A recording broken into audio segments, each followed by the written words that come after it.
I had some noodles with caramel chicken earlier today, and I want some more. They were so fucking good. Caramel chicken. Yeah, Sounds dude. good. Place called Chopsticks, Yeah. like a noodle thing over here. They have just the caramel chicken, just like the freshest shit in the world. Yeah, like that sounds I'm like so hungry for delicious noodles sweet chicken. I want curry.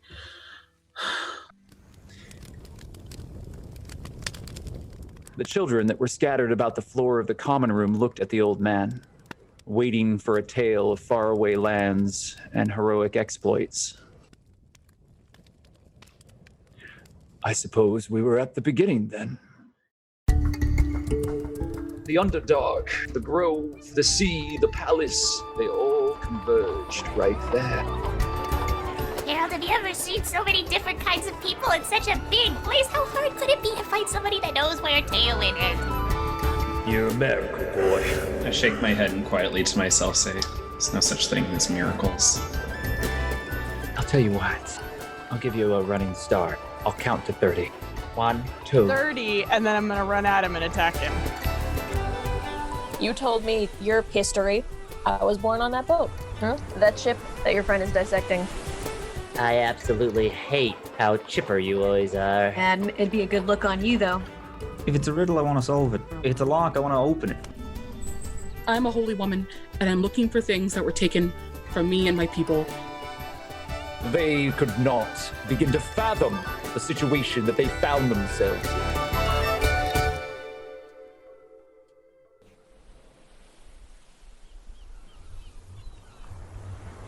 On the shores of the Sword Coast,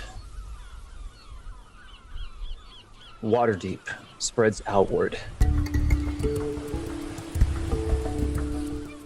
The city is immense, walled by a great stone structure and guarded by the sentinels, enormous statues that tower over the buildings, covered in a wet sheen of rain, as the sky once again is dark. High harvest tide has come and gone, and the weather is turning colder. Throughout the busy streets, the life of Waterdeep continues.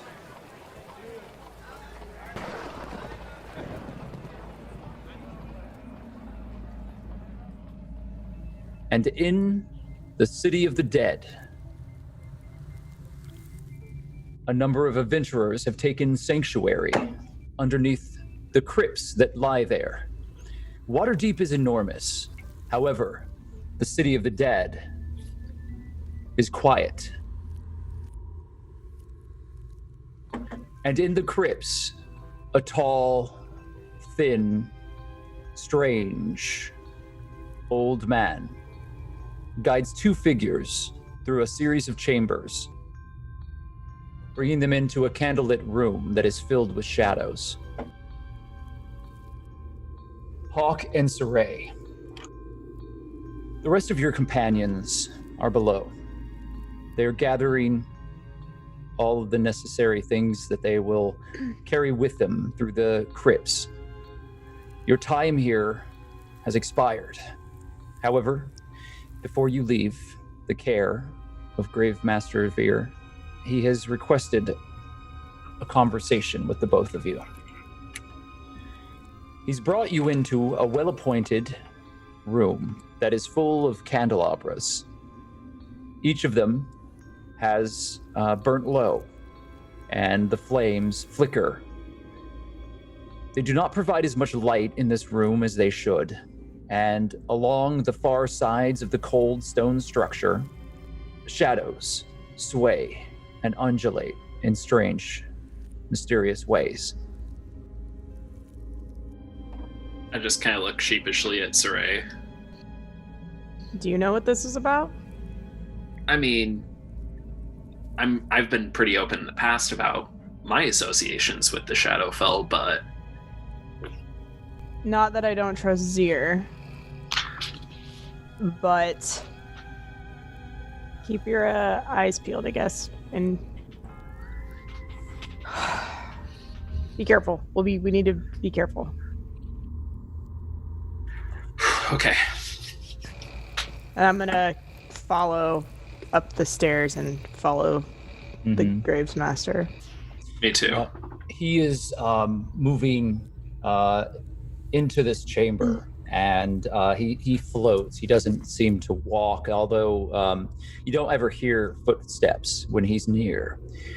He kind of glides, and his robes follow after him. He has a fur-collared cloak that is wrapped close to him. It's very cold in all of these chambers, colder than it is below in the crypt, and the crypts are rather chilly. Can I make a perception check on him? I want to see if he's like a spirit or like what's up with this guy? He's obviously not human. Yeah, so you rolled exceptionally well. When you focus yourself upon him, he is walking. You do very, very faintly hear the padding of leather on stone, but there is something about either him or the items that he carries that mutes his presence. You think that either is a magical item or some sort of spell that has been woven around him. And it seems to be protective. It quiets him. Additionally, you do not hear him breathing. You hear Hawk breathing. You hear all of your companions breathing when you're near them. He doesn't seem to be breathing. Does he have a heartbeat? Well, you have excellent hearing, but not that excellent. Okay. Could I cast my Divine Sense to detect anything affected by the Hollow spell or know the location of any celestial fiend or undead? Yeah, you do. And as you've cast the spell in the crypts before, I will tell you the same thing. You sense undead in this space, but you cannot pinpoint it. I don't like that at all. Besmit is behind you, and she continues to walk slowly. She's further back, and you see the flicker of her torch. The two of you are standing in the doorway. The Graves Master turns and looks to all of you. Please, enter. Take seats. I mean you no harm. I'm gonna turn and glance at Hawk, and then glance back to Zir and enter and find a seat. I kind of timidly find a seat as well. Your companions have spoken with me in your absence, Master Hawk. Did they tell you? Yes, they told me you wanted to speak to me, that you had something important to tell me. I do.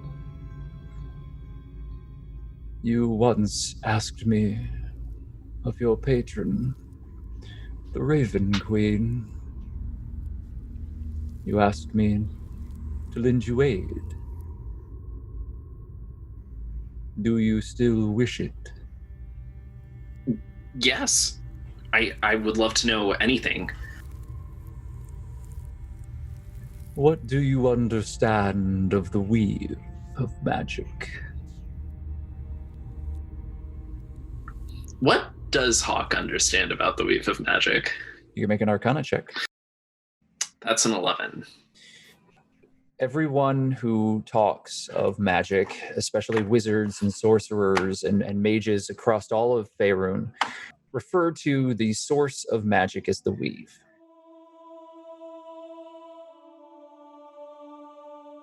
That's about all you know. It's where magic comes from? That is partially correct. Magic, you see, is created in and of itself. And then, when harnessed, it returns to where it came from. Back to the source. And that source builds upon itself. not only creating a cycle, but also amplifying its existence. There have been ages where magic ceased to exist. And there will be again. The great sunderings, the workings of the gods, the spell plague. These are all times within our history where we have been tested to prevent such removal of magics.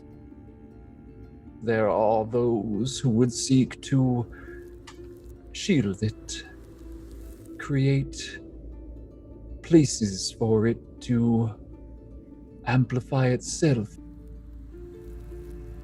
A storehouse, if you will, a reservoir of energy that can be then tapped into when needed. It is as it has always been. Those who operate within the world of the weave find themselves always seeking its shores. However, the weave does not stand on its own.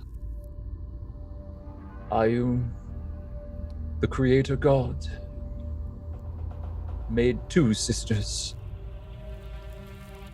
And in their war, the weave and the shadow weave were created.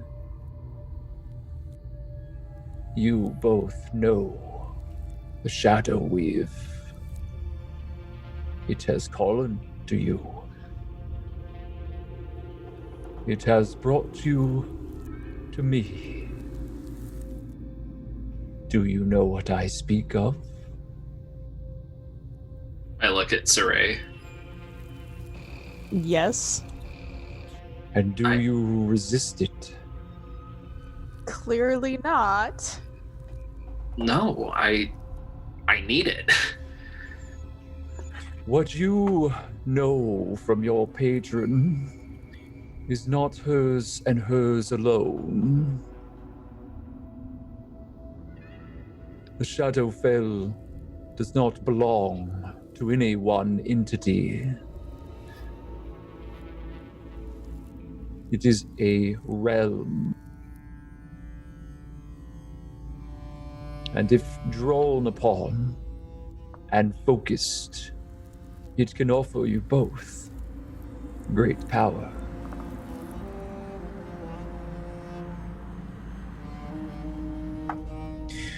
I must now, for my own protection, see that you are escorted out of my care.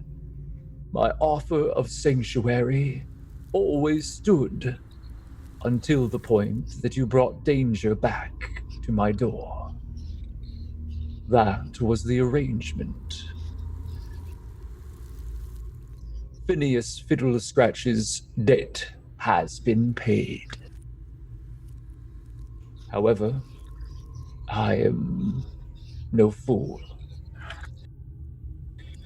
You and the companions that you travel with are important. There is great power amongst all of you, so I would be remiss if I did not offer you aid in exchange for a new arrangement. He's sitting now, and the fire in the hearth is burning very low, and the shadows seem to be growing even more. The candles are very dim, and despite the flames that are peppered throughout this space, you're sitting with Gravemaster Zir in a almost pitch black, dark room. Do I recognize the shadows? You both feel a sense of recognition and understanding. If you want to know anything else, you can make either a religion or an arcana check. Yeah, I'll do that. I have a negative. Why not? That was a natural 20. You got a natural 20. Okay, so Holy you crap. know the rules. Roll it again. That was a 7. Okay, well, you still got a natural 20, so. And then Fabian did Saray. I don't know the fuck you're talking about. But, I mean, how bad is it? It's a 3 or a 2 with my negative. Yeah. Oh, no. You very clearly don't know how to No idea. put this into words. going on? It's an internal understanding, but you don't know how to even talk about it.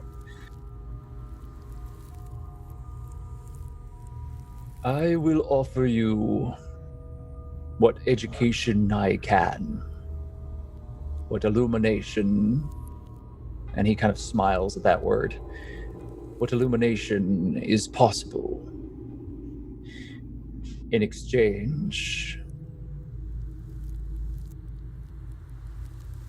there is a book retrieved by your companion, MacLeod.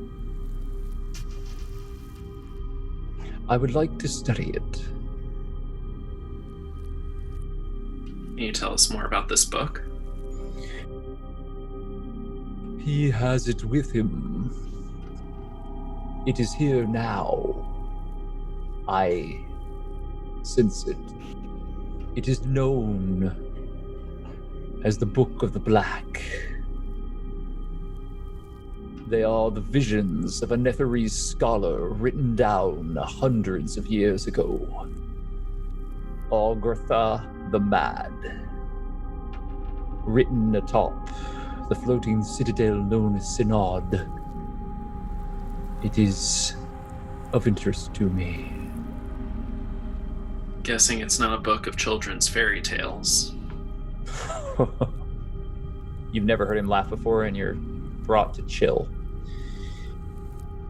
I'd like to make an insight check on him. By all means. I think I want to do that as well, if that's okay. Damn, look at you, Hawk.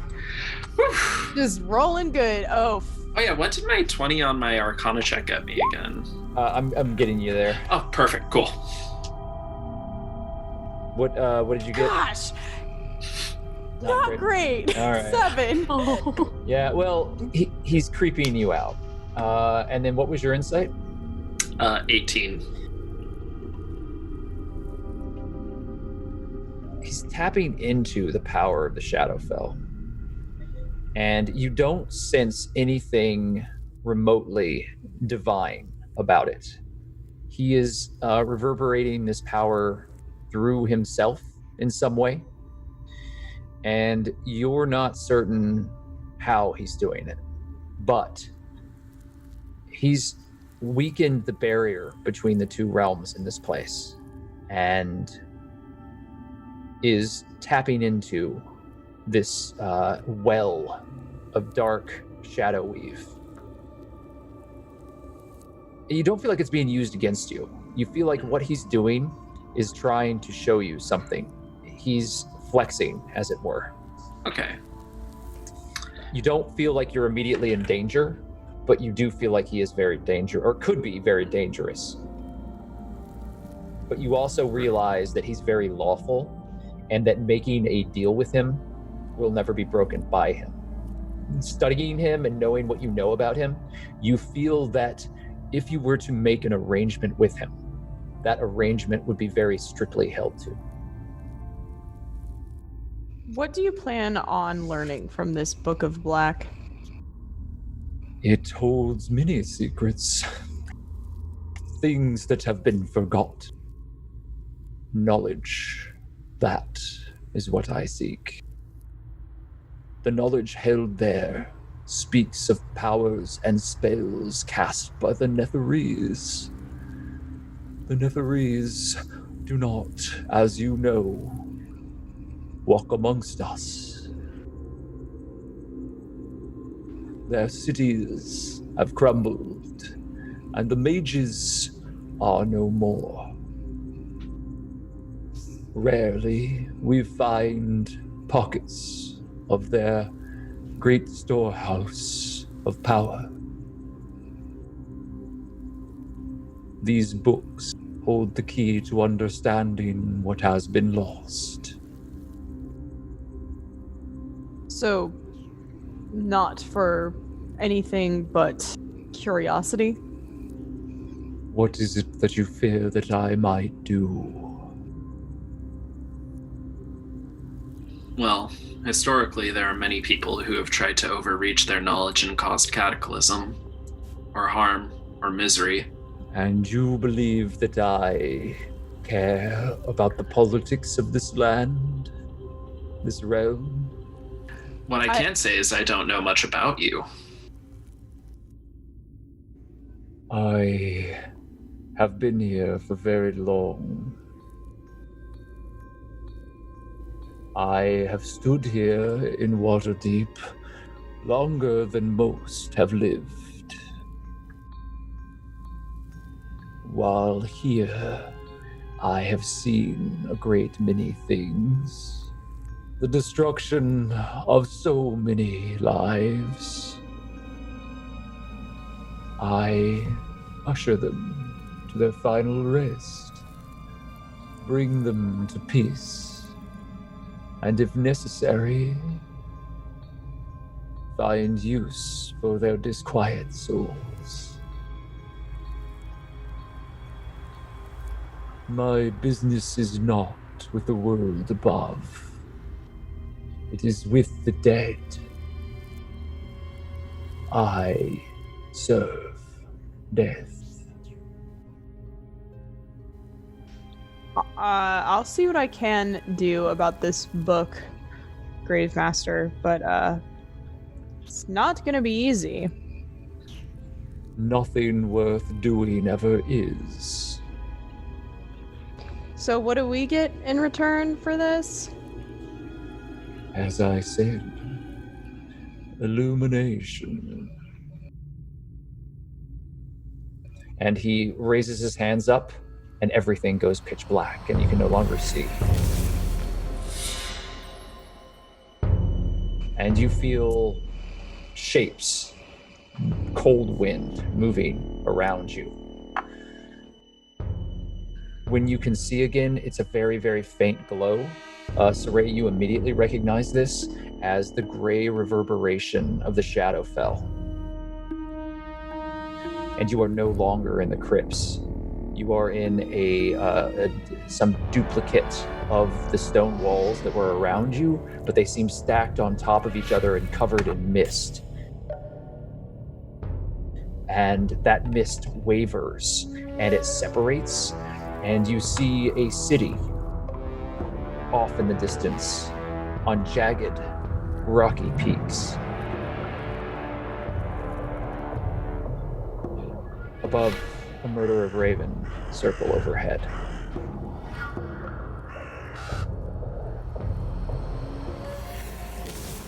And then it shifts back, and you're back in the candlelit chamber that the Graves Master has brought you into. And he slowly, kind of painfully stands as if he's weaker than he was just a moment ago. I have something else to give you as a show of my good faith. Come with me. He begins walking down the corridor, and just like very kind of very, very briefly kind of leans up against the wall as he moves past. And he does seem more frail than you've seen him ever before. He continues to walk on. And this fragility, it was just all of the sudden after this vision that we saw, or has this kind of... No, I mean, he always seems frail, but he was leaning very heavily on the wall there for a moment. You think that tapping into that energy or that amount of it somehow physically affected him. Okay. Huh. Having spoken to your companions, I know that they do not understand these things. Both of you dance amongst the shadows. You know what I know. You have felt the embrace. You understand. Whatever it takes, convince him to relinquish the book, and you will have my aid, and my aid is valuable. And he opens a door, and it's a very large, heavy oaken door, and it creaks open. And beyond that door is a chamber that MacLeod and June have seen, but you have not. It is a circular stone chamber with these trenches inset into the floor, and they're almost in a ritual circle with a number of strange mechanical tables that are all shifted into an upright position with corpses strapped to them. And the corpses are draining bodily fluids into these trenches and throughout the chamber. And there's a heavy stench of old death here. And there are, as the door opens, the sconces all ignite as if on cue and begin to fill the room with, again, a very faint light, despite how bright they're burning. He walks into the chamber. Do you follow? I definitely cover my nose a little bit and then follow. I like glance at Hawk, glance back, follow in. You realize that Besmit is behind you. Her very stout, powerful form just kind of stands by the door after you enter. She's not being threatening, but you know that she is here to protect the Graves Master and watches you both very vigilantly. So you walk in, and the Graves Master stands in the center of the room and motions towards one of the bodies that is strapped to the table. And he very gingerly removes the sheet that is covering it. And you see underneath this white sheet that's just like peppered with red as if it's been bleeding, there is a figure.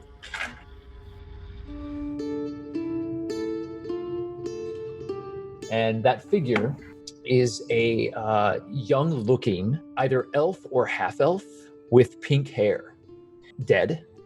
And she is wearing very well-made, a well-made jacket and pants and boots, very fancy. However, they have been soaked in blood, and you can see that her throat has been slashed and then stitched back up.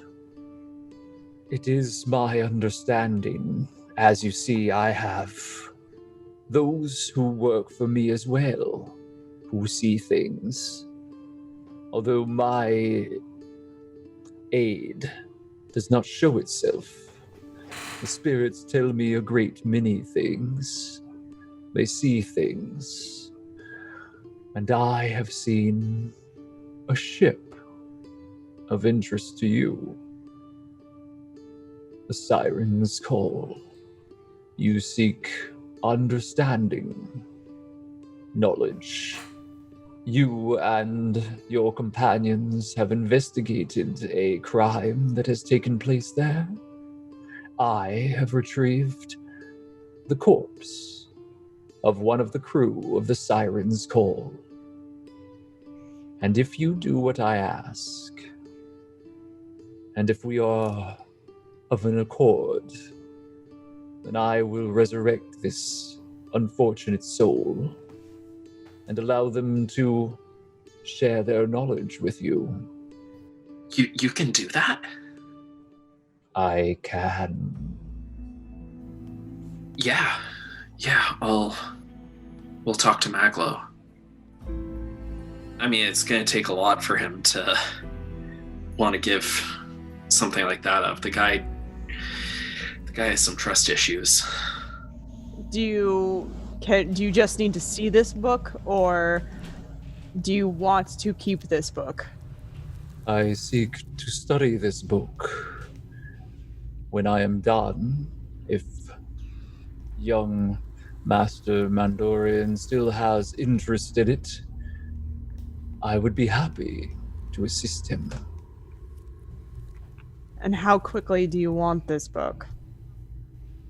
Immediately. I'm gonna look at Saray.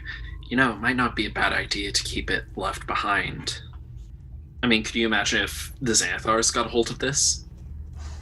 At least here exactly why I am concerned, my friend. Daily, you seem to amass adversaries. At the same time, isn't this place now compromised because of the mind flare that was brought in? It is only compromised as long as you are here, my friend. Well then, we won't be able to get it to you as soon as possible if we have to leave. It will take some time. I will see what we can do. As a show of my good faith, I will provide a guide for you through the catacombs. Do not underestimate the crypts of the City of the Dead. They are endless and full of terrors that you cannot imagine. One misstep, and you will not have worry of the Xanathars.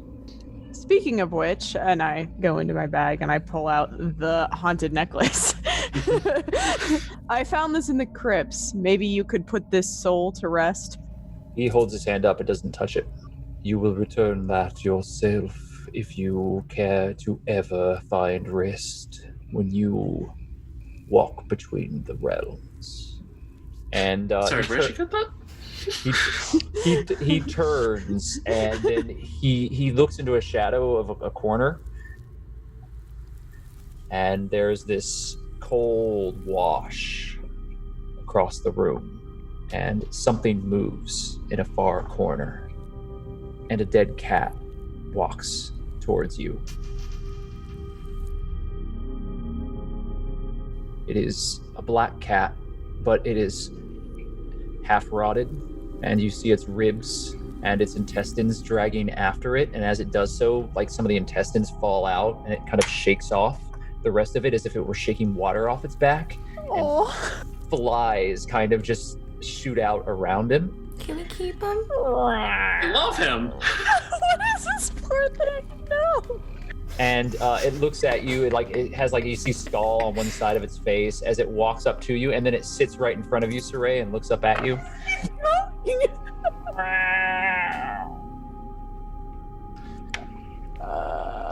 Your guide will show you. Do not stray far from the path.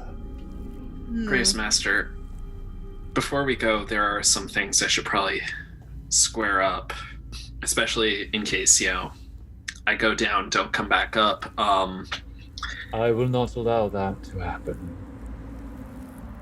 If we have an accord. I've made oaths, specifically that if anyone is wronged by my enemies, it reflects on me. And because your sanctuary was compromised, I do need to make some form of amends, whatever that might be, and whatever service I can provide. I'd like to offer that to you. Granted. I know that this is also an ask, but there were a group of other people that were failed because of my actions. We all know what happened at the inn. The Golden Owl. Yes, the Golden Owl. Do you know if anybody survived at all? There was a child that worked there. Few survived, but those that did have found sanctuary elsewhere. You should be aware that the proprietors of that place were no ordinary tavern keep. They were once much like you and your allies. I got the feeling from at least Phineas, but... What do you know of Phineas Fiddlescratch? I presume he's a Harper. Oh. He is. But he's so much more than just a harper. Well, to my end, I'm not somebody that really uses or even likes having gold. So, is there some way I could perhaps... I'm like, where are you going with this? Is it going on? There she is. There's Saray.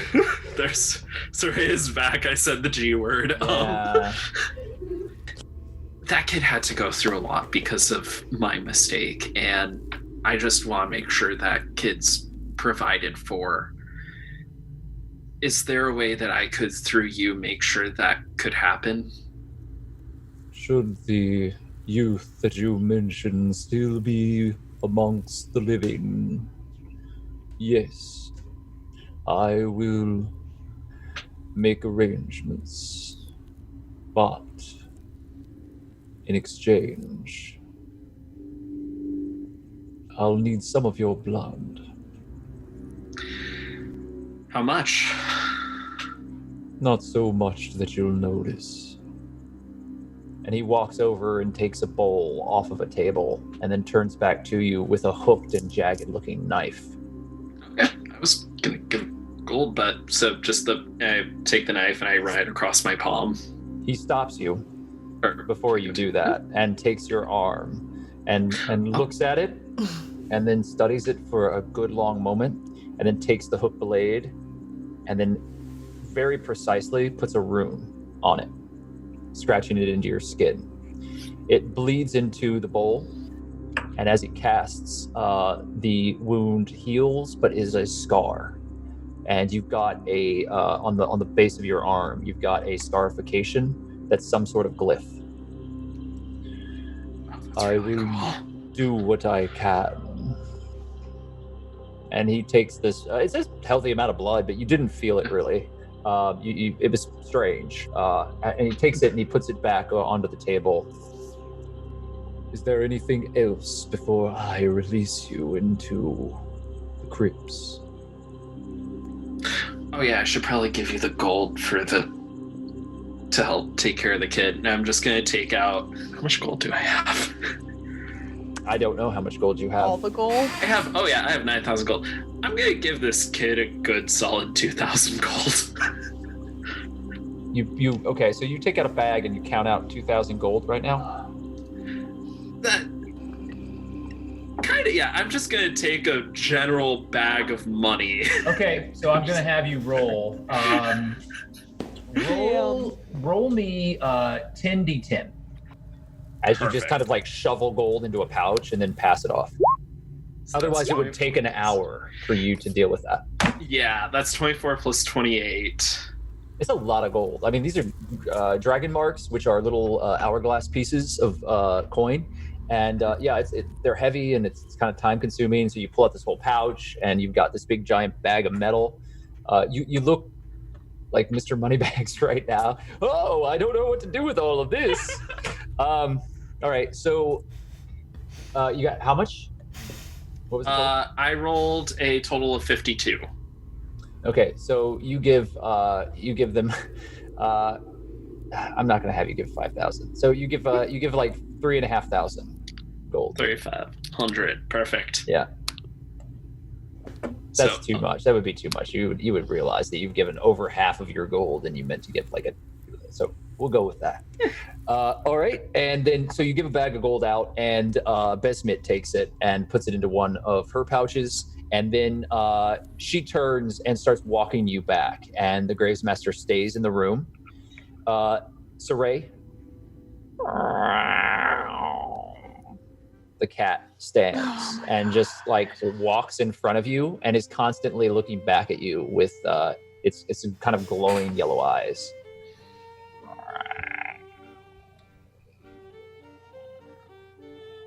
Should we name it? We're not gonna name the cat.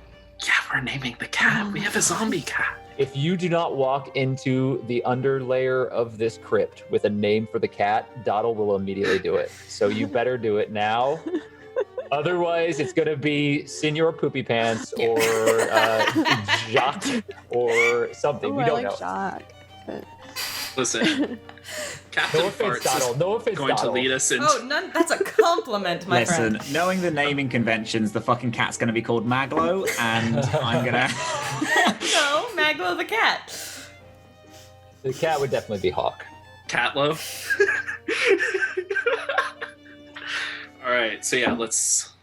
All right, so you're walking through this corridor, and again, the chambers of the Gravesmaster's manor are very, very serpentine. You're led back downstairs and then through these kind of dusty but well-kept crypts into the stairwell.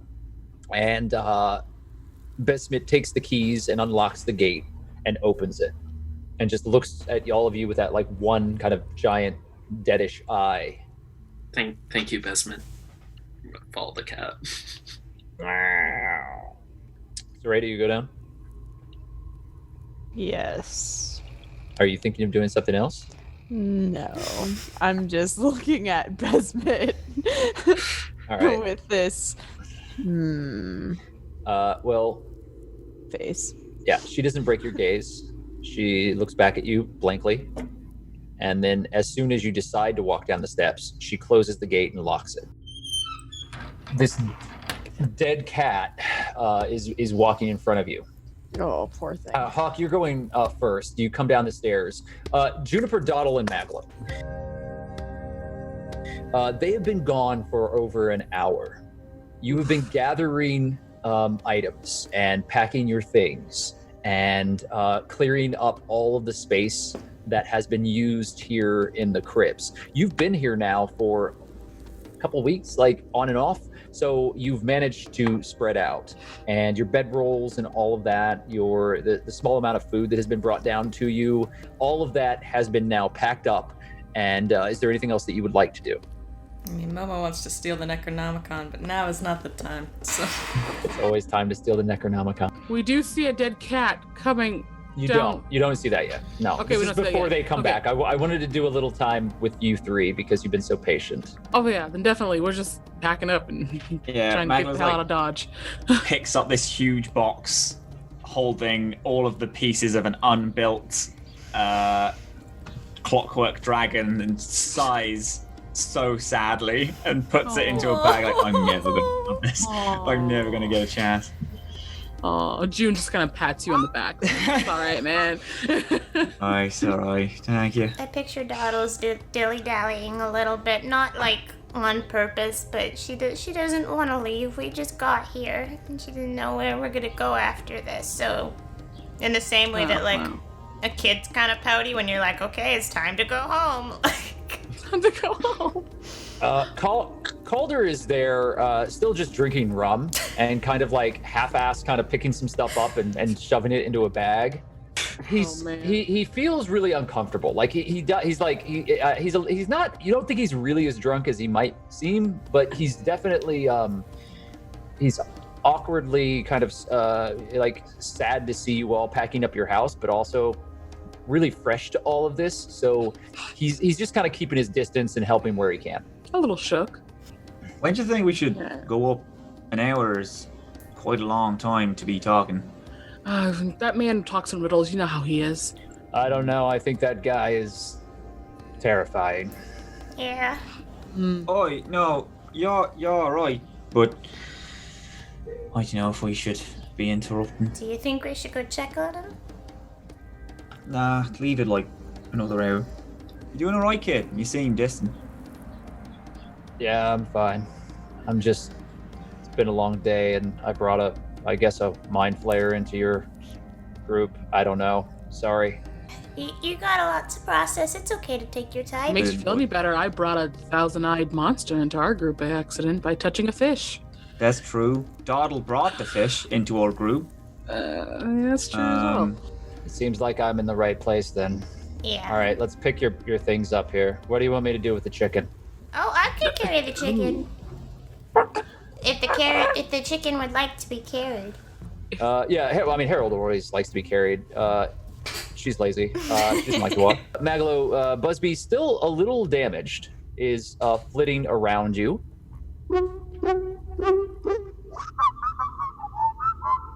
And just kind of like lands on one of the stone crypts and kind of like looks at you with those glowing, pulsing yellow eyes, but they've been shifting in color towards a lavender purple for some reason.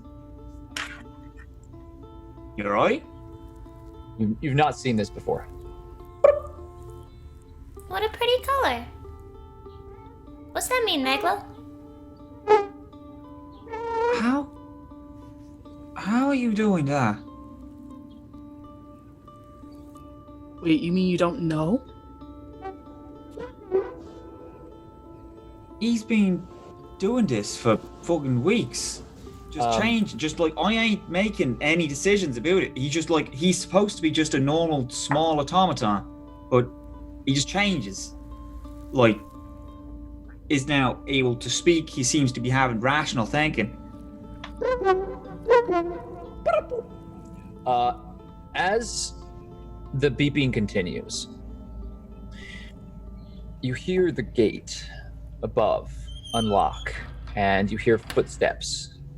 And the first thing that you see is Hawk, who is perhaps a little paler, which is hard to do, but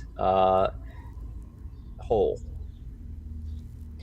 And then you see Saray, but in front of Saray, looks like there is a very shabby-looking cat.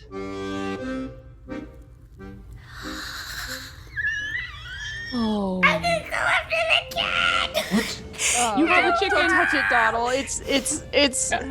Do you, Doddle, run to the cat and try to hug it? I do. Doddle, just as a heads up, its intestines were falling out. You grab the cat and you get this wet slick of blood across you, and it's kind of brown. It's not red, and you immediately are touching bone on the back of its spine. What would you like to do? You're a very special cat. Oh, I'm gonna. Wait, has this cat been named as of yet? I was gonna lean towards Susan, but I was Nightmare. What about Nightmare? I was gonna name him Chance because it seems to be he's gotten a second one.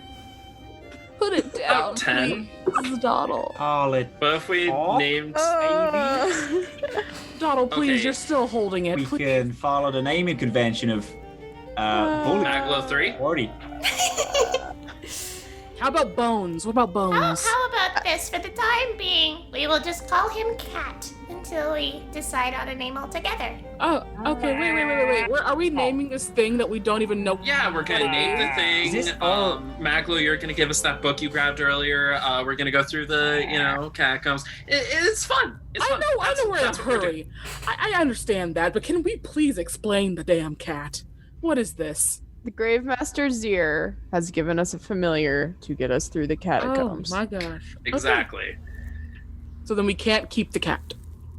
I'm sure eventually the cat will go back to where it belongs. Okay, suppose that then makes Doddle, sense. maybe don't name it because you're gonna get attached. I'm already It'll be- attached, June. Oh goodness. Oh no. I didn't even think of that. I'm gonna be completely honest with you. I did not even register the fact that we were not gonna be keeping this cat. But yeah, there's also another little small, tiny, barely registerable thing that we could possibly do to get the Gravemaster to help us further. Okay. And it's totally no big deal. Why do I think that we're not going to like whatever's going to come out of your mouth? But I have an argument for it with some very good points.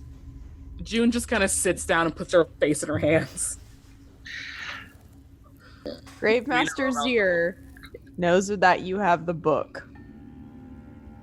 He sensed it when it came in to the crypts. Yeah, the Book of the Dark, made by Bloopy the Crazy. Whatever his name. Anyway, the Book of the Black. He wants to study it. He's willing to give it back to you. And help you in studying it.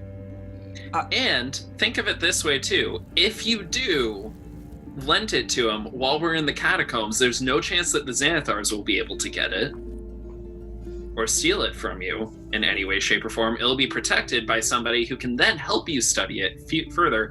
And if this doesn't help enough, All right. There's a lot to unpack here. there is one more. How'd you know that I have it? He just knows? He just knew. He knew.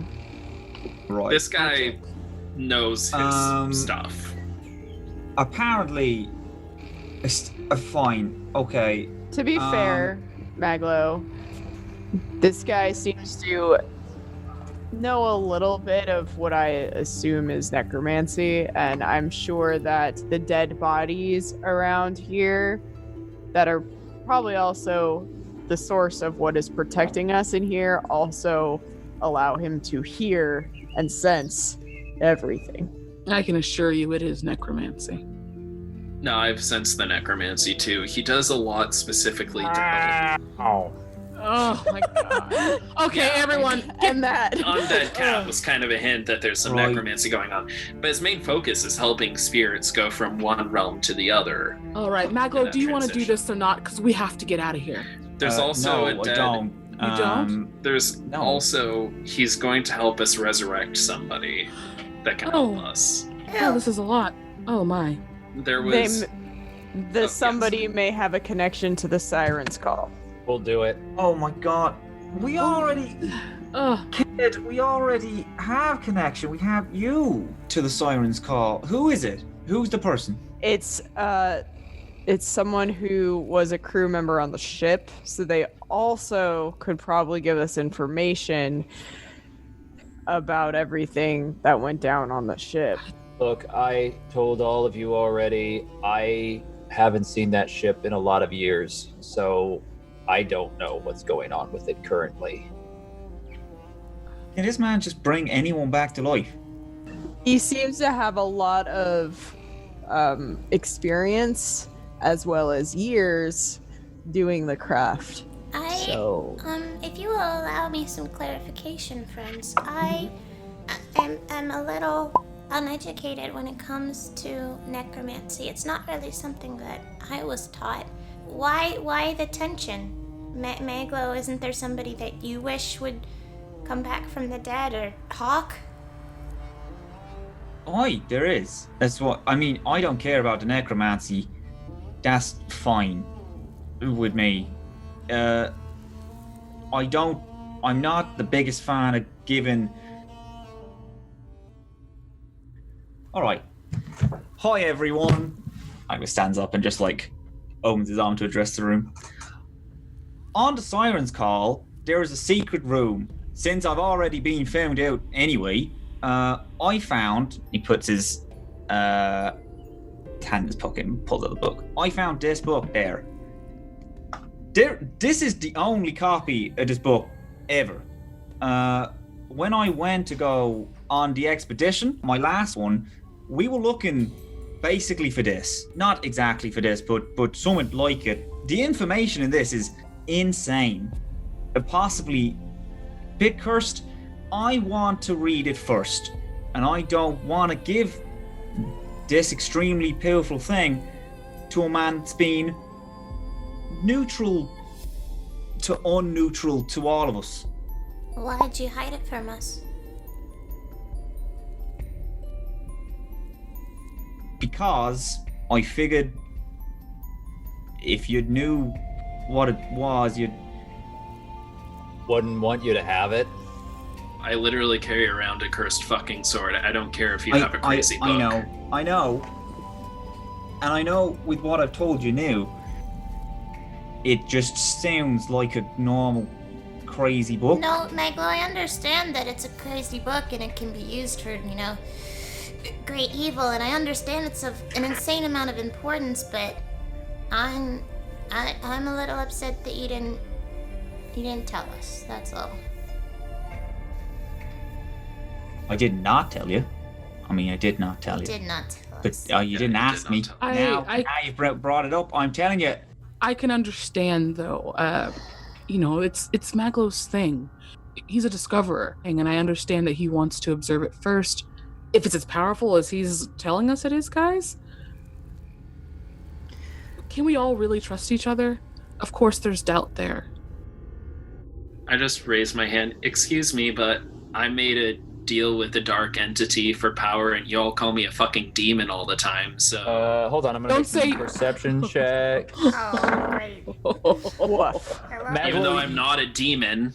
MacLeod, there is a new scar on Hawk's arm that has, you have not noticed before. It's a glyph of some sort. Juniper, you noticed it was as well. Doddle, you do not. What's that? Speaking of demons, yeah. What's that on your arm? It's a magical rune, anyway. And explain, please. No, Dick. We're not just gonna. Oh, let's just roast MacLeod for hiding a book, but I have a new. I'm not even brand roasting you new for holding a book. rune. I'm agreeing with you. I am agreeing with you here. Oh, so it wasn't everyone calling you a demon. If you're gonna call me out, Hawk. No. You have literally called me a demon. Do it with your whole chest. All right. With my whole chest. All right. Fine. What if does you that want to do? see my whole chest. No. She wants to see my whole chest. Oh, Let's see my fucking whole hell. chest. I don't need your macho bullshit now. You're trying to fucking leave. Can we make a decision? Calder's like in the corner. I just want to say that I'm really against all of this. So no, Hawk actually takes off his armor, and when he removes his shirt, his entire torso is covered in surgical scars. Hawk! There! We are leaving! Now! Put on your fucking armor! Let's go! She wants to see my whole chest. Fine, look at my chest. You God, you're so demon? fucking dramatic. No, why aren't you aboard? MacLeod, shh. No. You wanna know why I'm a fucking demon? This is why I'm a fucking demon. Demon. Alright?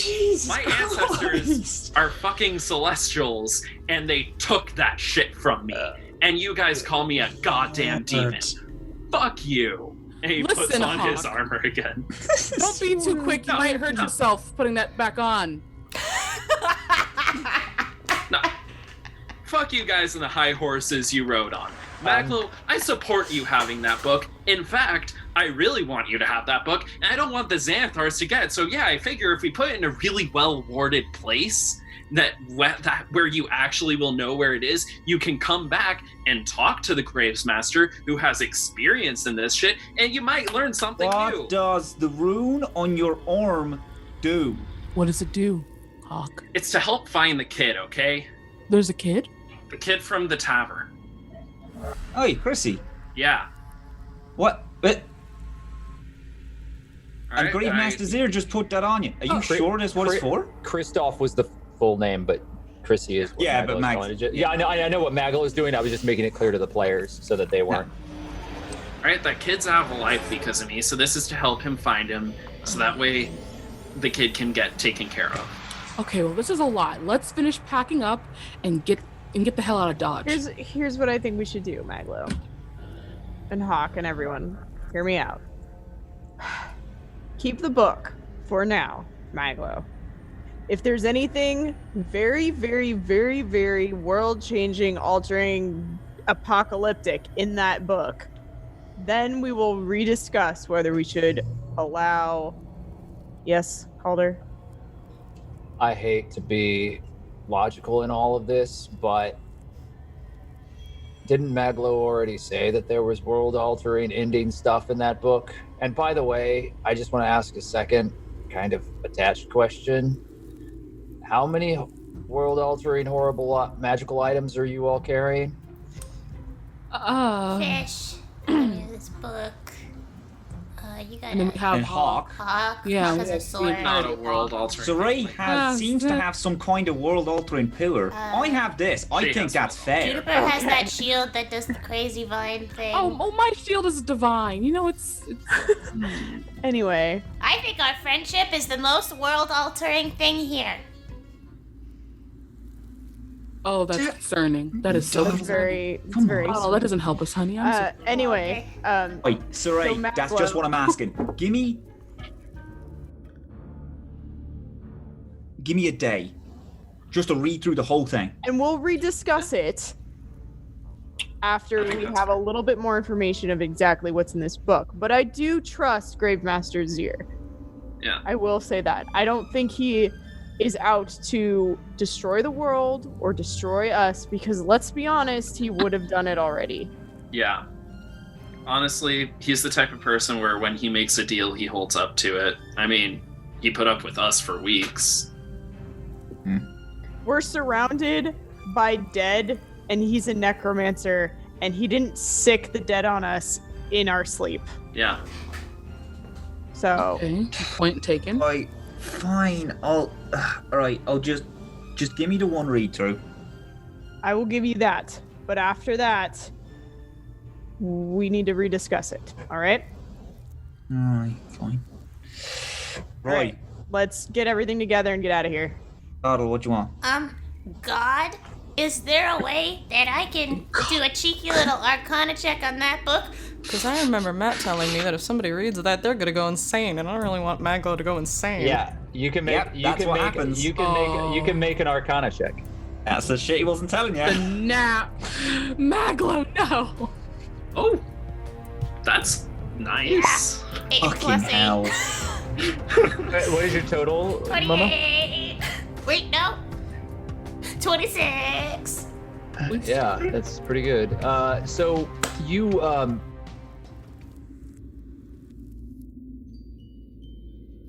you've been educated in many ancient legends of magic, and while the island of Evermeet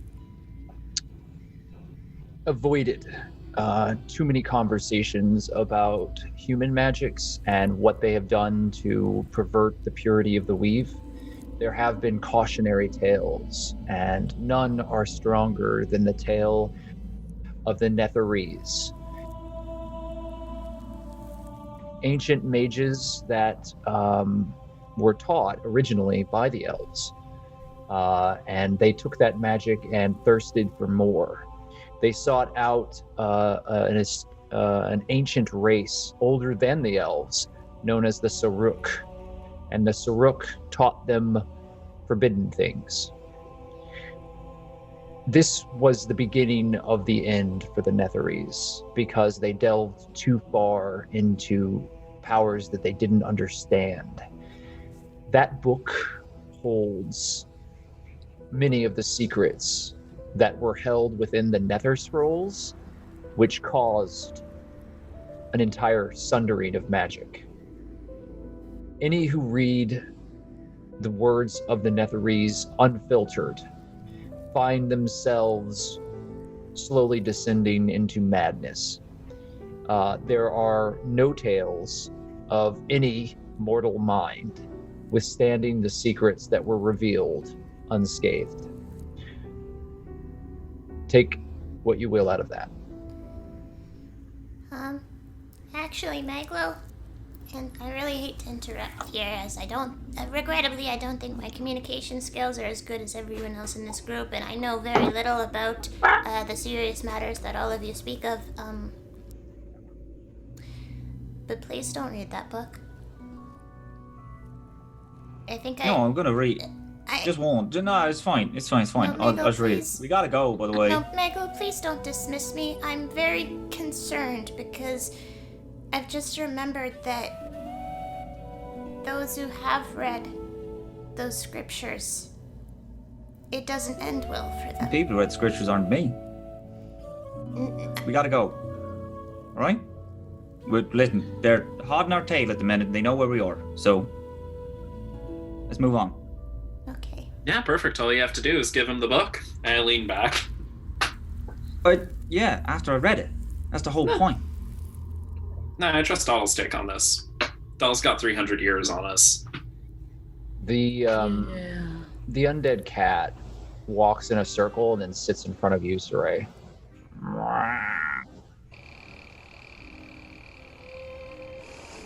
Its tail kind of like flips back and forth, and you can see like the bones and the tail kind of moving underneath the fur. God, it's so gross. It's looking at you expectantly. Gross. Should I roll perception? Do I understand what this cat is trying to do? That would be an animal handling check, my friend. Oh, watch me fail this, baby. This is Momo's bad at D&D question. Should I do a separate roll to find out if there's any like world-altering negative side effects if I set the book on fire? No, you don't need to make that roll. That book will not set on fire, you're sure. All right. You've been around enough magic tomes and grimoires to know that anything that has lasted more than 100 years has some sort of protective magic across it that would prevent it from being problematic or destroyed. Okay.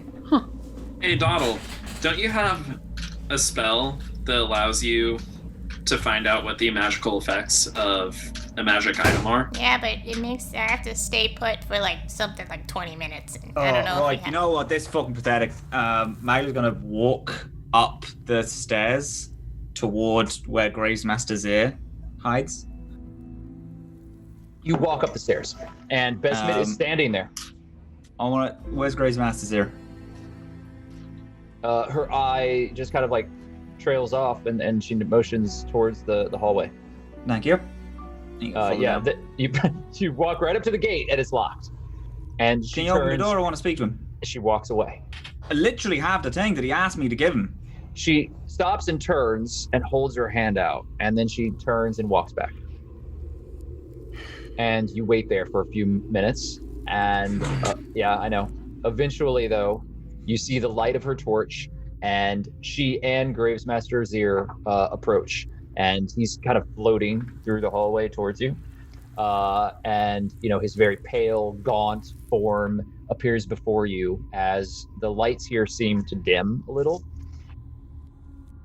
I understand there is a complication to our arrangement. What am I going to get if I give you this book? As I told your friend, young Master Hawk, I will help you to understand the knowledge held within that book. As you well know, it is dangerous. Does that knowledge include raising people from the dead? Yes.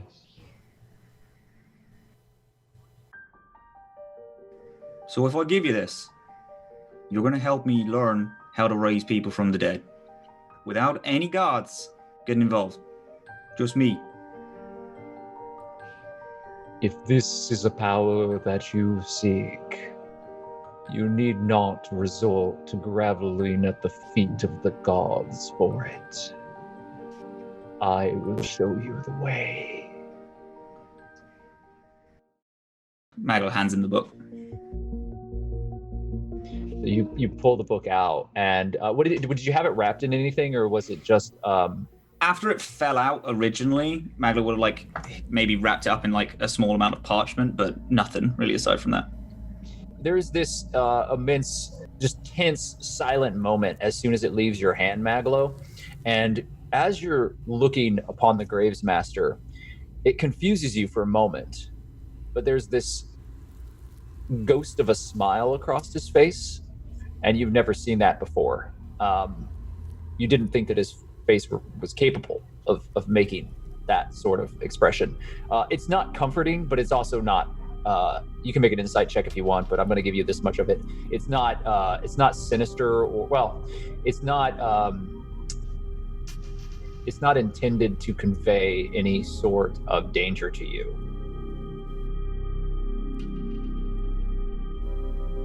It's supposed to make lesser men go mad, you know. I am aware of the dangers and have been preparing for a very, very long time. I will give you what you want. Hopefully, we will come to a greater understanding, Master Mandalorian. It's Inquisitor now, actually. As you wish, Inquisitor. And he floats down the hallway away from you with a book. That was a right decision. Yeah, you're having that conversation with yourself as you walk back down the steps. And Saray, even though you don't see what's going on with MacLeod, as soon as the book is handed off, the Undead Cat stands up and then walks over to the crypt entryway into the tunnels, and then sits there looking expectantly at you. MacLeod, you return with the rest of the group. Calder's carrying a bunch of your stuff. He just points to Doddle and they're like, right, now let's go. Whoa. That was slightly aggressive. Can we talk about that for a second? Did you do it? Doddle, yes. Let's walk. I did it. Right? I did it. I'll read it when we get back. Thank you, Slap him on the Maglo. shoulder. Let's just go, can we? Thank you, Maglo. Yes, let's do it. Let's go, please. Let's walk and talk. Let's go. Okay, June's zooming out of there. So. The mangy cat, like you walk right past the cat into the tunnels. It moves in front of you, June, and it starts leading you down deeper into the crypts. They are covered in just thick coats of cobwebbing and dust, and you do not get the sense that these passages have been tread upon for many, many, many years. You do pass by the crypt that you plundered, Saray. Is there anything that you would like to do? I'll go up and I'll put back the necklace. Dumb. You steal from a dead person. No. Oh, come on. Oh, come on. If I stole it, I would still have it. I'm returning it because Gravemaster Zir said I should. Not a great excuse. I don't think that really That's serves your case. not at all. Not at all. Using it. Dead Kitty, will you please lead the way for us? I'm sorry, I don't know your name. My apologies. The cat has just like kind of every time you stop, the cat just stops and then turns and looks back at you until you're ready to keep going. Right. So the cat's looking at all of you. Well, let's go then. June trods. Saray, what do you do? I'm putting it back and then I follow. As soon as Saray starts moving again, the cat turns and starts walking further down the hall Why is it connected to me? because you're grossed out by it. Gross. There's obviously you and Hawk were in the room when it was attached to someone, and apparently it was attached to you. Great. Would you like to make an Arcana check, anybody? Yeah, okay. Yeah. Mm-hmm. Absolutely. Yeah, please do. Yeah. I have a -1, so I'm not gonna do it. That's a 7. Doing it. 17. It's only a -1. You could roll a 20, but okay. Anyone who rolls above a 15, you realize that this familiar is tethered through magic to a single individual, as many familiars are to Saray. And it does not seem to care that Saray has a distaste for it. It just is doing its job, which is to lead you forward. It makes perfect sense to those of you who understand magic because either Hawk or Saray were in the room when it was summoned, and so therefore for it to do what it is meant to do, it would be attached to an individual. Apparently Saray is that individual. I hate cats. That's also the thing about cats is they sense that and they use it against you. It's true. That's why I love them. Okay. All right. You know what? Captain Farts likes you, okay? And that's why I'm naming him now. He's Captain Farts. Anyway. The cat does not seem to care what you call it. Continues down the long corridors. Poor thing. And I need everyone to roll a d20. As time passes, you are in these tunnels for a number of days. Days? Days? Whoa.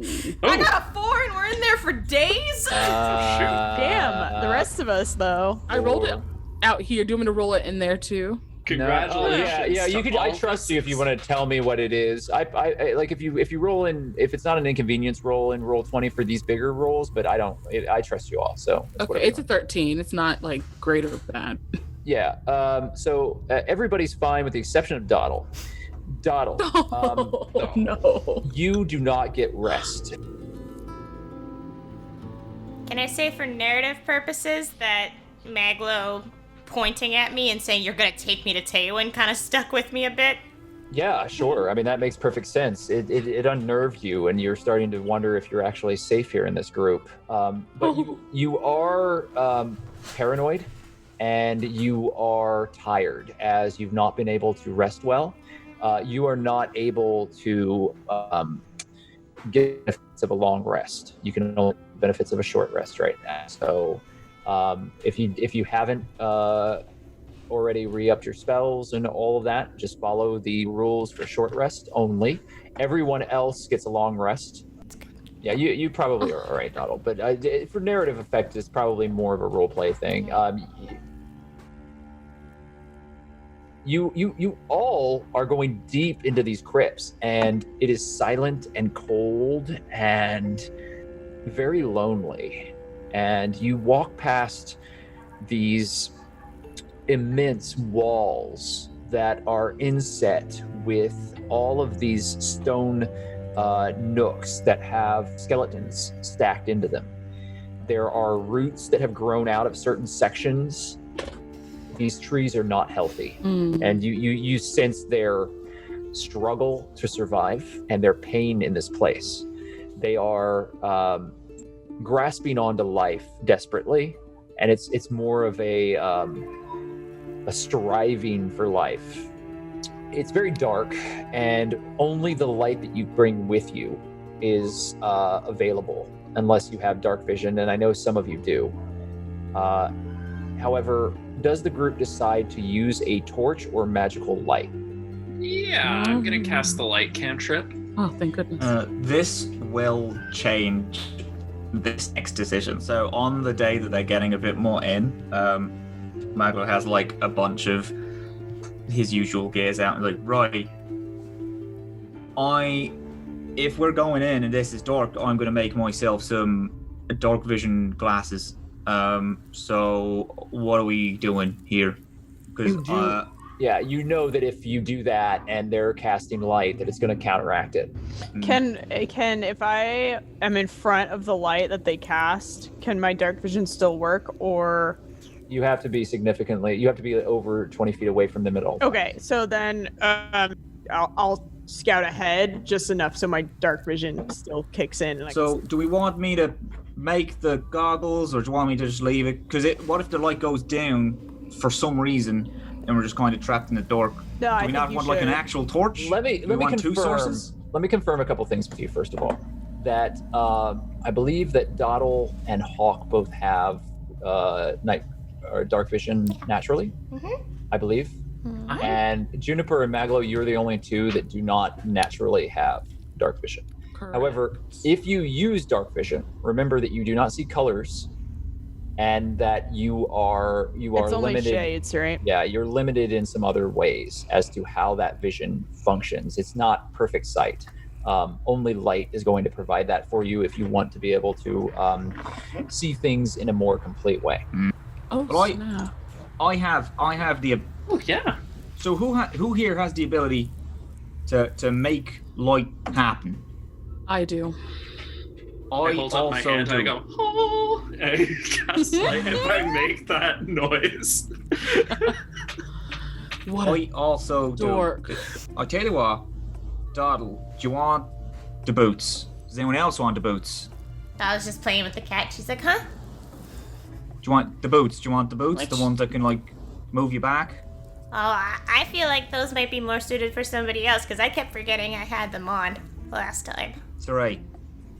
I think I'll be fine down here. I already have the armor. What are the boots? The boots? They if you find yourself in like a sticky situation, you want to get out quick, you like teleport you like about 15 feet. Oh wait. It just like rewinds where your step, just a tad, and I can make them. I just need to know what I'm making today. So if you want it, you can have it. Sure, Matt. I'll take the boots. Alright, there you go. That's great. Busby, obviously you, bud. Hawk, do you want the armor, or I can make I can make your shield stronger as well.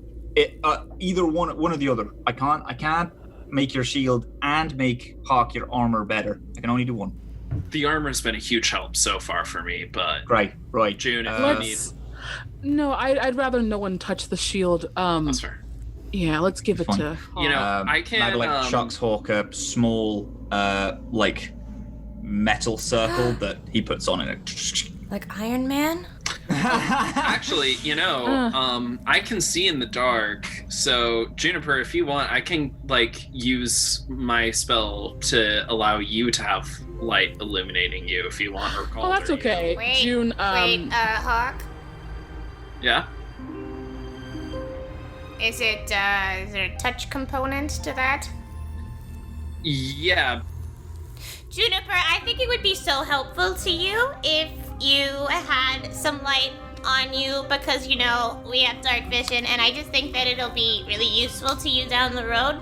Oh yeah, no, I got it. That's fine. I have the ability to do that. June just kind of, as you guys are like talking to each other, she just like takes her thorn whip and like casts light on it and then flips it. Oh, cool. Yeah, I think Perfect. I got You're this. good. Calder, do you need light? I can't see anything in here. Yeah, Sorry, here, Calder, stick with me, bud. We'll get you some light. Don't worry about it. Here, Calder, pass me your hand real quick. You're not gonna do anything weird, are you? I mean, I'm gonna cast a spell that allows you to like. Yeah, but is it gonna be weird? Are you gonna do something weird? Calder, I'm afraid you're going to have to get used to weird things in this group. I poke Calder's hand with my finger and I cast light on his hand. Yeah. So immediately, light starts going. Is this gonna go away? It's there until you die. Sorry, bud. Calder, he's kidding. He doesn't mean it. He's just being funny. Yeah, it'll go away in about an hour. Right there. Mags gets a vial, puts like a piece of glass over it. There's like this bioluminescent algae that he pulls out, and he crushes it up, and it glows really brightly. And he wraps it around his rifle, and also casts light, but in a torch sense. Oh, yeah. You know what we should do while we're waiting? Hey, Dawdle, do you still have that Zorian marble I gave you? The like magic thing. Stone? Yeah, the arcane focus I gave you. Yeah. You can try to identify it so you can know the actual effects of it.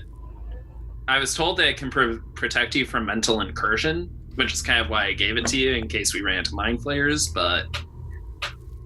I'm gonna be honest, Hawk. I was too embarrassed to ask. I was just like, oh, thank you. It's an avocado. All right. I didn't realize I had to identify it. I just thought it would like it come up. All right, cool.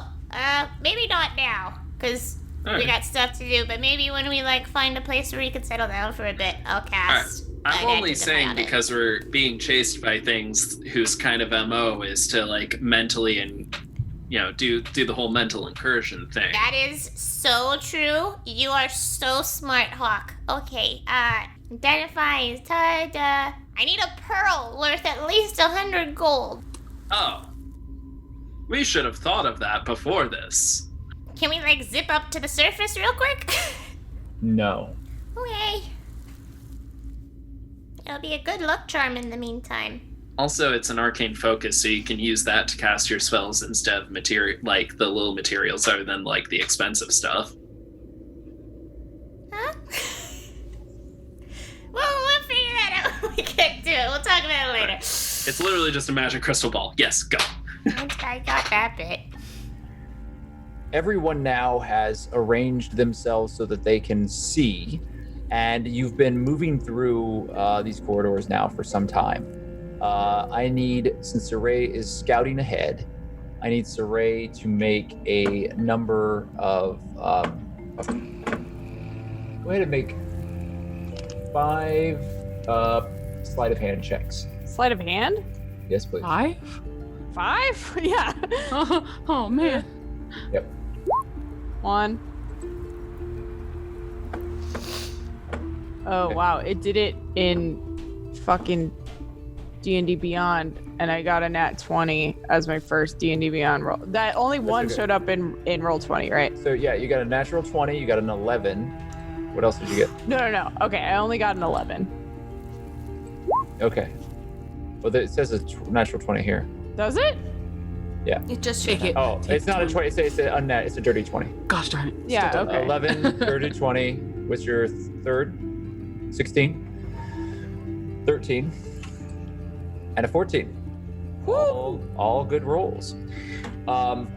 So you actually managed to, the cat is leading you through all of these corridors.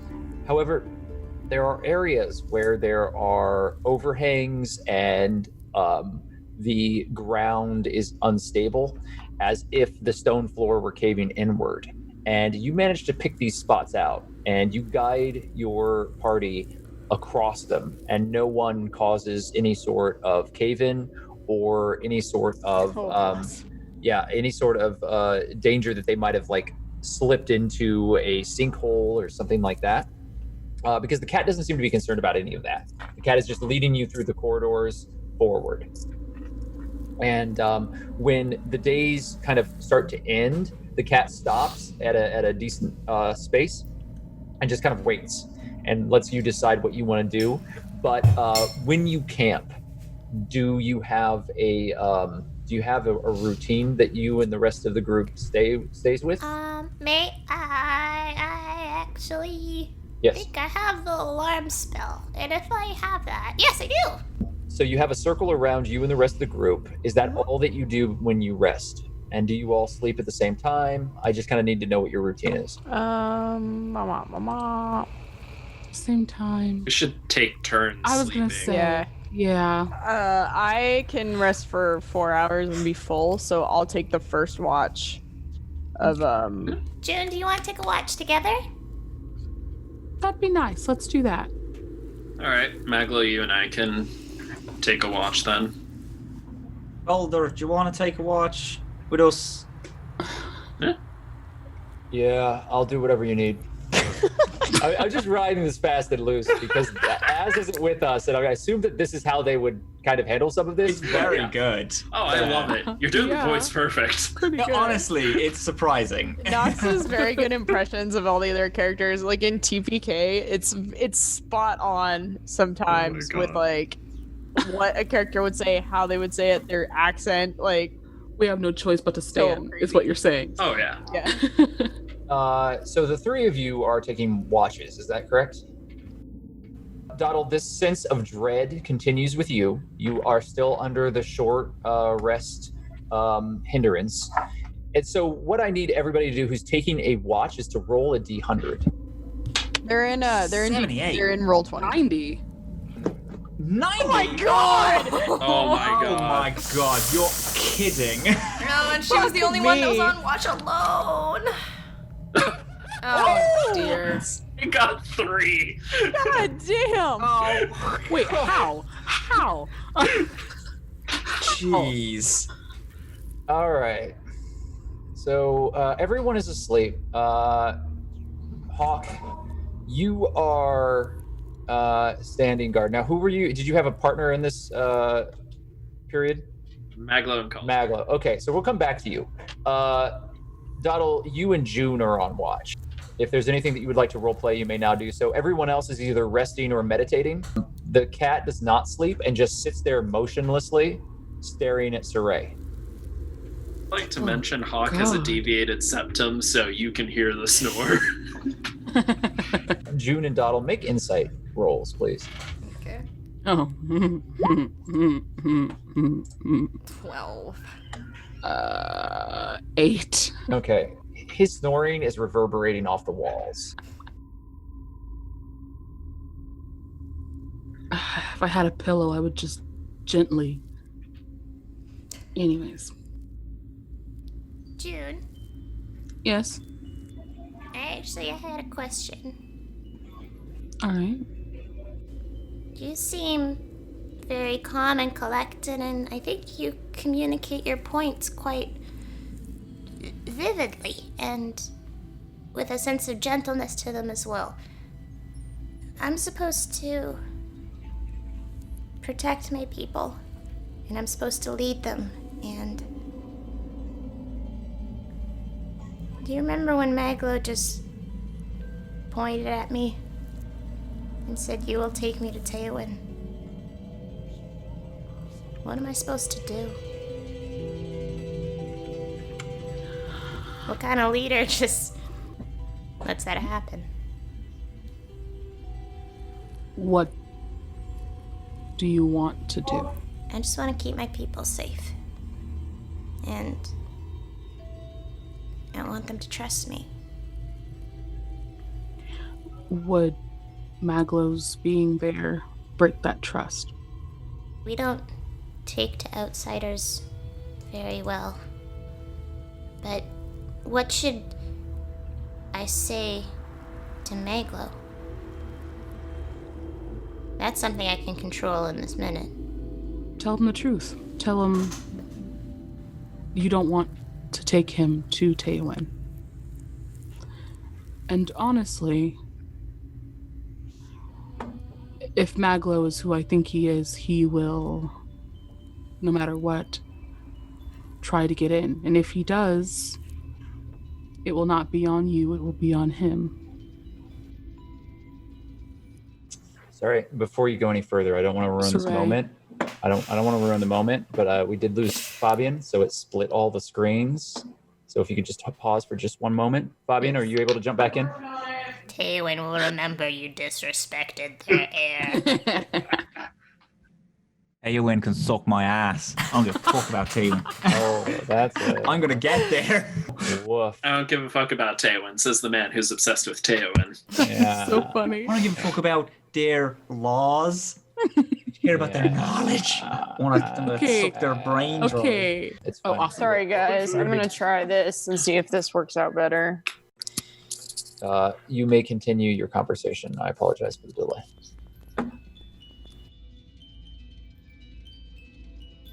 Dawdle, in order to be a good leader, you do have to do what's good for your people. And if that is leaving Maglo in the dust, no matter how much it hurts, then that might just have to be what you have to do. Although, I will put in your ear that you never know really what your people are going to do, since you've never seen it happen.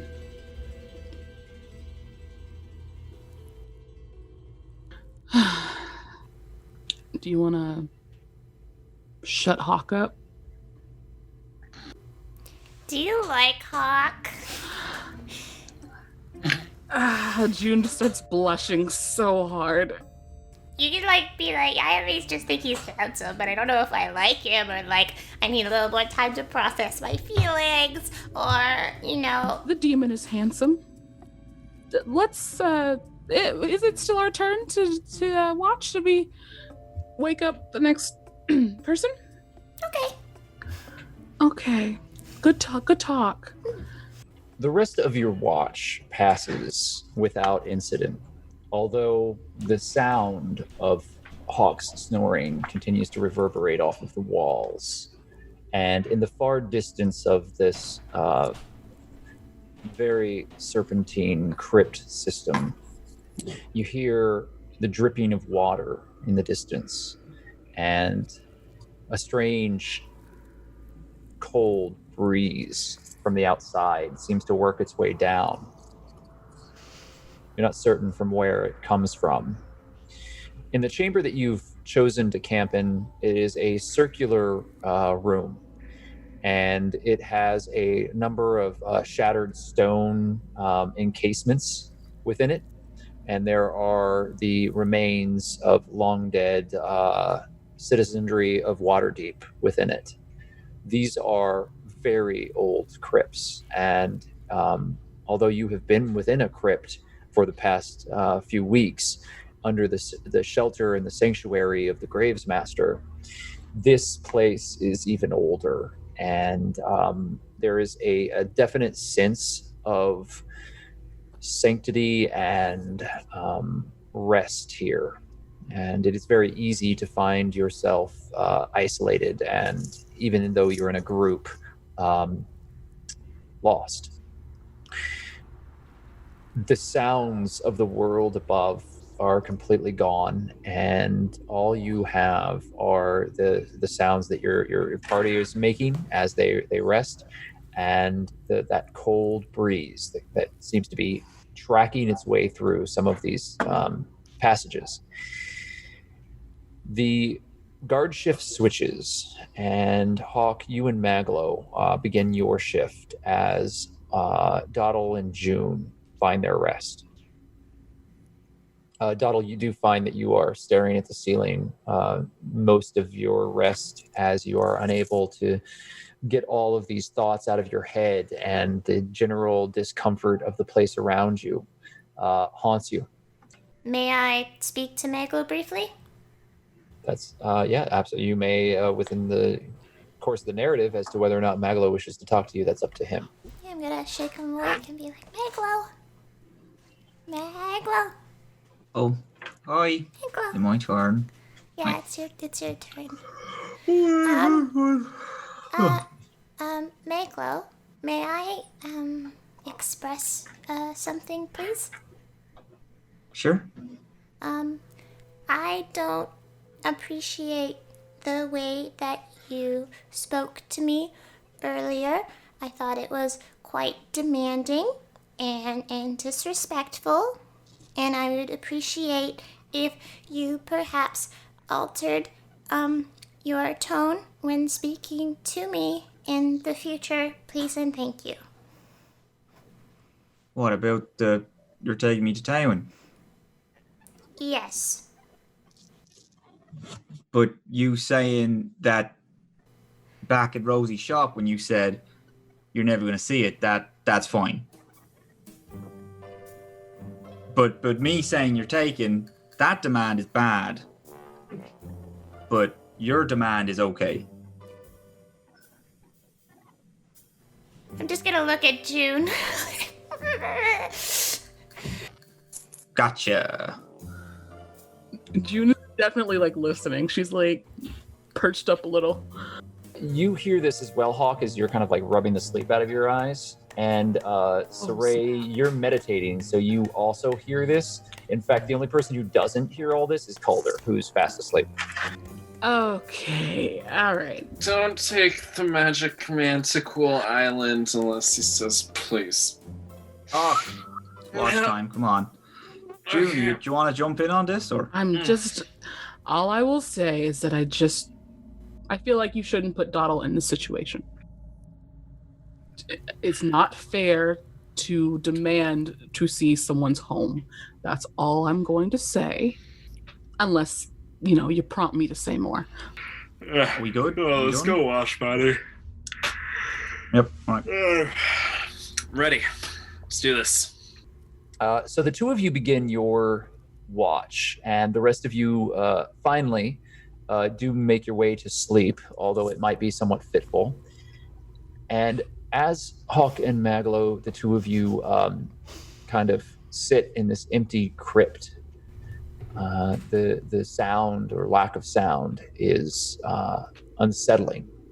There is a cold breeze that is blowing in from somewhere on the far surface that's tracked its way down.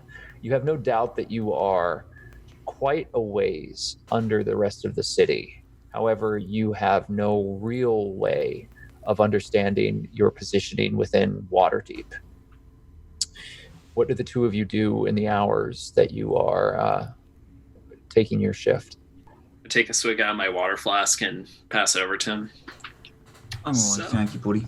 Yeah, Dottle, real quick. Since I can't sleep, does that mean I can eavesdrop? Good. So, what did the Grave Master say to you? Convince you. Roy, he's gonna help me just with some research about bringing people back and stuff. Like, back from... Yep. Shit. I didn't think that was something you were interested in. It's all I'm interested in. It's all this is all about. Willow and I say Willow and I, he's kind of past Dune, but I fucking hate how short our life is.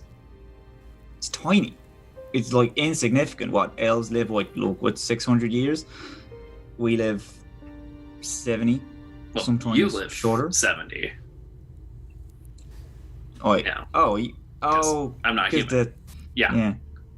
What's your I don't know lifespan? how long. I don't know.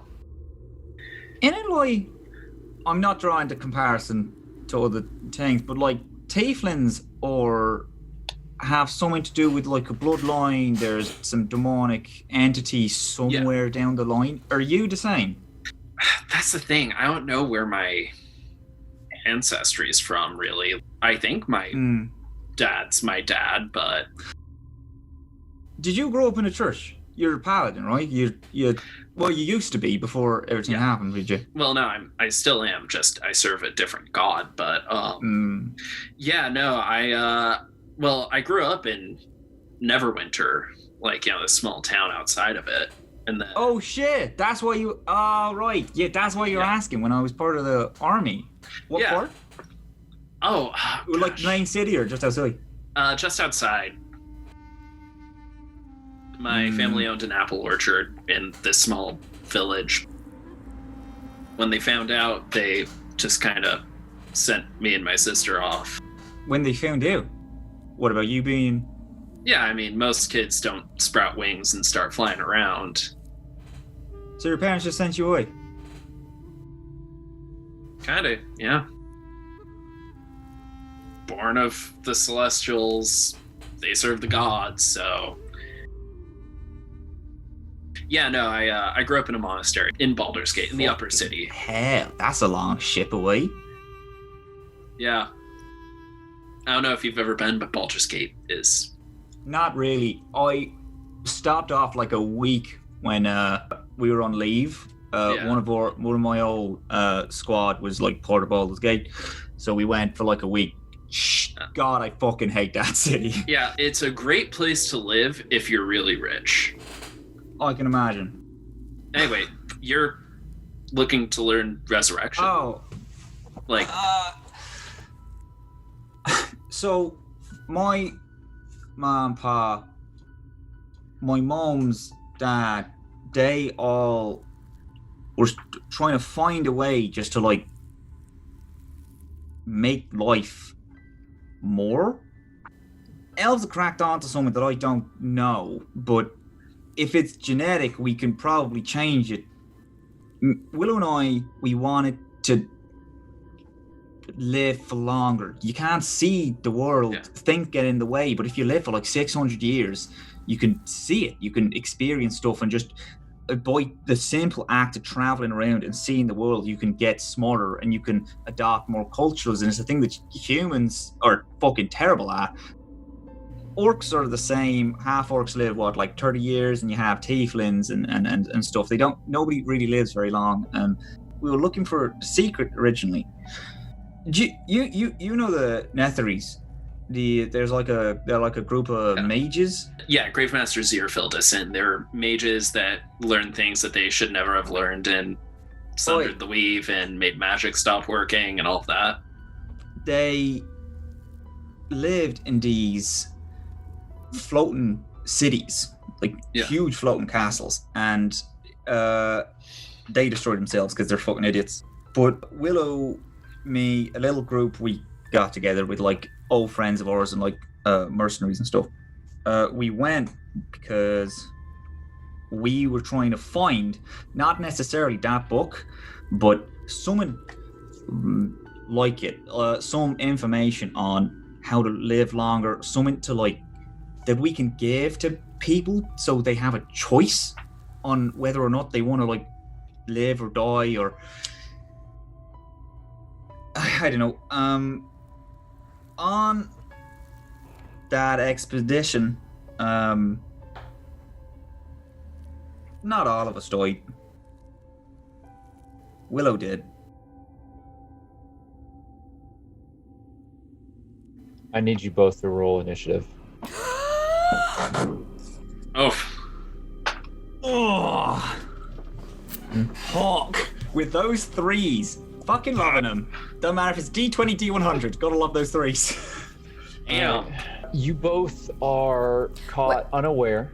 Yeah. I'm sorry. You are still half awake. I'm gonna have you roll to disadvantage, but you go ahead and roll your initiative. 6 and 19. Yeah. So do you have a bonus to your initiative though? Sure you do.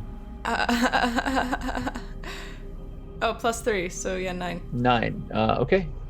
So you're gonna go on 9. So all three of you are caught unaware, as there is this soft shuffling noise in the corridor further down, away from the circular crypt area that you are staying within. Most of you have camped out into the back side of the wall on this side. You should be able to see the map now. And as you're there, you hear this shuffling, and figures start to emerge from the shadows. What do you do? Shit, MacLeod. I take my sword out. There's another sound as the crypt behind you. A skeleton sits up and turns a very broken jaw towards you. The jaw unhinges and reaches towards you. You immediately see other skeletons that emerge from the opening. They have in their hands rusted weapons. Some of them are carrying broken shields. They feel like they were once warriors. Some of them are dragging spears behind them. You see at least 12 of them. The first attack is on them. One of them charges towards you, MacLeod, since you are the closest. The one behind you, Hawk, is attacking you, and the others move into position here in the door.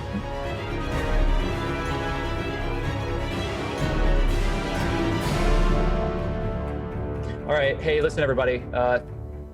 Thank you for playing. We're going to stop it here. Boys, I've missed our gang so bad. I am so I've truly been living my best today. I am so happy right now. I'm mad that we missed. We had to stop just before the dungeon truly began. But yeah. Is when we jump in, it's something the internet in it. Is there something that like we could say to kind of have this at a better endpoint for the podcast? No, we're just going to edit it. It's just going to be an editing thing. We'll just string it back together. This is going to be a bit of a nightmare, but like it's fine because it turned into more of a role play session than I intended. But I'm totally fine with that. Like I'm never going to stop that from happening. And we got some good stuff done. We got into this fight, and if other people join us next game, then I'll work them in